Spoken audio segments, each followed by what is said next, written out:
Hi mga mi, kamusta? Hala, namiss ko kayo mga mi. Paano ba naman? Ang tagal kong hindi nakapag mini vlog.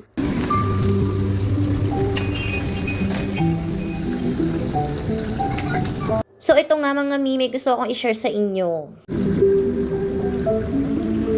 OMG mga mi, kung alam nyo lang kung ano yung nararamdaman ko ngayon, sobrang excited, sobrang kilig, sobrang saya. 'Di ba mga mi, meron tayong kasabihan na in God's perfect timing. Hay nako, no doubt, totoo 'yon.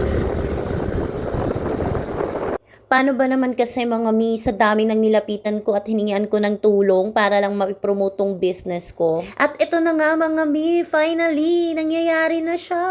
Kaya naman talaga mi, maniwala talaga kayo kapag will ni God, talagang mangyayari. Kapag para sa atin talaga. Paano ba naman mga mi, nawala na din ako ng pag-asa, no? Gandang gabi po. Oh my God. And yes, hindi kayo namamalikmata mga mi, si Sir Francis yan. Dito na yung Alam ko, marami nakakilala dito sa Kaningan family na to. Bakit hindi nasira si mama? Balik sa akin. Ayaw niya. Ayaw niya? Ayaw ko nila lang. Ayaw ko lang siya. Ayaw ko. Sabi mo may mama, ano lang yung... Hindi ko naman ako ka. Hindi na po pala sa video, pati po pala sa personal. Ay, hindi mo nga! Bisa mo! Kasi Bukas na. Mayo, bumasak po Sabi ako nga sila sila, naman. hindi ka Kahit na! Hindi ko na sa video narinig. Huwag, ikaw na yung narinig nyo ha!